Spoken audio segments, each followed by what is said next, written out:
ସୂର୍ଯ୍ୟ ସକଳ ଶକ୍ତିର ଆଧାର ମାତ୍ର। ଆମେ ପ୍ରାୟତଃ ଶୁଣିଥାଉ ଯେ ସୂର୍ଯ୍ୟଙ୍କର ଅତ୍ୟଧିକ ଗରମ କିରଣ ଚର୍ମ ପାଇଁ କ୍ଷତିକାରକ ହୋଇପାରେ, କିନ୍ତୁ ଏହା ସହିତ ସୂର୍ଯ୍ୟ କିରଣକୁ ଭିଟାମିନ୍ ଡିର ଏକ ଉତ୍ତମ ଉତ୍ସ ଭାବରେ ବିବେଚନା କରାଯାଏ।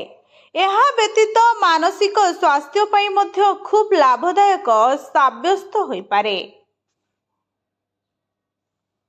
ସୂର୍ଯ୍ୟ କିରଣ କେବଳ ଆମ ପରିବେଶକୁ ଆଲୋକିତ କରେ ତାହା ନୁହେଁ, ଏହା ମଣିଷର ଶାରୀରିକ ଏବଂ ମାନସିକ ସ୍ୱାସ୍ଥ୍ୟ ପାଇଁ ମଧ୍ୟ ଗୁରୁତ୍ୱପୂର୍ଣ୍ଣ। ଆପଣ ନିଶ୍ଚିତ ଶୁଣିଥିବେ ଯେ ସୂର୍ଯ୍ୟ କିରଣ ଭିଟାମିନ୍ ଡିର ସର୍ବୋତ୍ତମ ଉତ୍ସ। ଯେତେବେଳେ ଆମ ଚର୍ମ ସୂର୍ଯ୍ୟ କିରଣ ସଂସ୍ପର୍ଶରେ ଆସେ, ଏହା ଭିଟାମିନ୍ ଡି ତିଆରି କରେ। ଏହା ବ୍ୟତୀତ ସୂର୍ଯ୍ୟ କିରଣ ଆମର ମାନସିକ ସ୍ୱାସ୍ଥ୍ୟ ପାଇଁ ଲାଭଦାୟକ ଅଟେ। ଆଜିର ସମୟରେ ମାନସିକ ସ୍ୱାସ୍ଥ୍ୟ ସହିତ ଜଡ଼ିତ ଅନେକ ପ୍ରକାରର ସମସ୍ୟା ବଢ଼ିବାରେ ଲାଗିଛି। ପ୍ରତ୍ୟେକ ଦିନ ଚିନ୍ତା କରିବାର ଅଭ୍ୟାସ ମାନସିକ ଦୁଶ୍ଚିନ୍ତାର ରୂପ ନେଉଛି। ଆଜିର ଅସ୍ୱାସ୍ଥ୍ୟକର ଜୀବନଶୈଳୀ ବି ମାନସିକ ଦୁଶ୍ଚିନ୍ତାର ଏକ ମୁଖ୍ୟ କାରଣ ପାଲଟିଛି।